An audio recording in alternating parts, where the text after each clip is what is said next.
First class ഇവിടെ start ചെയ്യാണ് കേട്ടോ. നമ്മുടെ ക്ലാസ്സിലേക്ക് വേണ്ട മെറ്റീരിയൽസ് എന്തൊക്കെയാണെന്ന് നോക്കാം കേട്ടോ.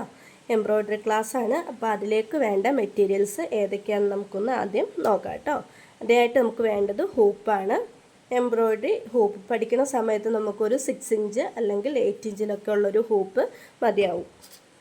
പിന്നെ നമുക്ക് വേണ്ടത് നീഡിലാണ് കേട്ടോ.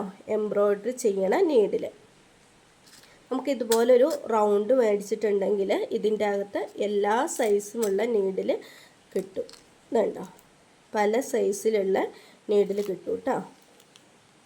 വേണ്ട ഇതാ, ചെറുത് മുതൽ നല്ല വലിപ്പമുള്ള നീഡിൽസ് വരെ നമുക്ക് ഇതിൻ്റെ കൂടെ കിട്ടുന്നതായിരിക്കും. നമുക്കിതാ ഈ ഒരു സൈസ് നീഡിലാണ് വേണ്ടത്. ഇതിൻ്റെ ഹോള് വലിപ്പമുള്ള ഹോളായിരിക്കും.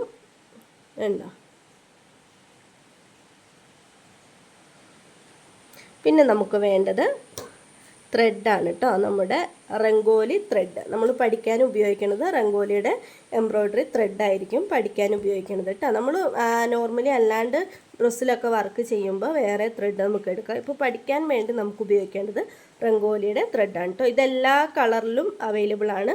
ഡബിൾ ഷെയ്ഡൊക്കെ ഉള്ള ത്രെഡ് കിട്ടും. പിന്നെ കട്ടർ വേണം, ചെറിയൊരു കത്രികയോ അല്ലെങ്കിൽ ഇതേപോലെ ഒരു ത്രെഡ് കട്ടറോ എന്തെങ്കിലും യൂസ് ചെയ്യുക. പിന്നെ നമുക്ക് വേണ്ടത് കാർബൺ പേപ്പർ വേണം. കാർബൺ പേപ്പർ നമ്മുടെ തുണിയിലേക്ക്, നമ്മൾ വർക്ക് ചെയ്യാൻ ഉപയോഗിക്കുന്ന തുണിയിലേക്ക് പിക്ചർ ട്രേസ് ചെയ്ത് വരയ്ക്കാനായിട്ടാണ് കേട്ടോ. പിന്നെ നമുക്ക് വേണ്ടത് ക്ലോത്ത് നമ്മുടെ മല്ലു ക്ലോത്ത് അല്ലെങ്കിൽ പോപ്പിലിൻ്റെ ക്ലോത്ത് എടുക്കണം.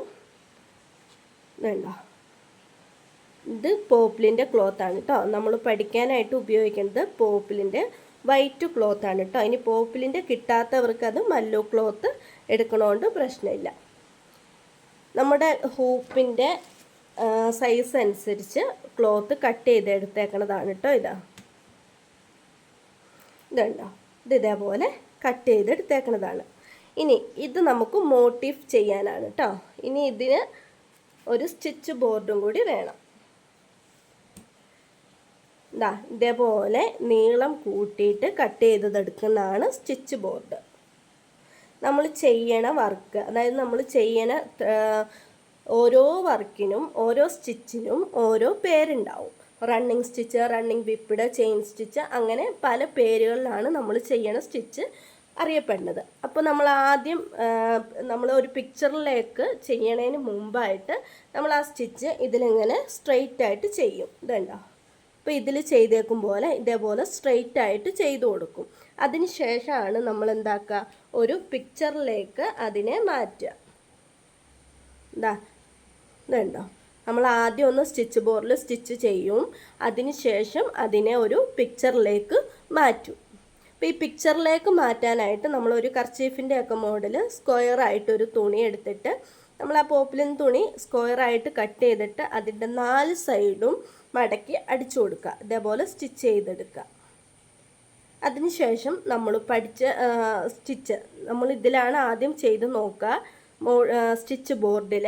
അത് പിന്നെ മോട്ടീഫിലേക്ക് ട്രേസ് ചെയ്ത് വരച്ചതിന് ശേഷം ഇതിലേക്ക് മാറ്റി ചെയ്യാണ് ചെയ്യണത് കേട്ടോ.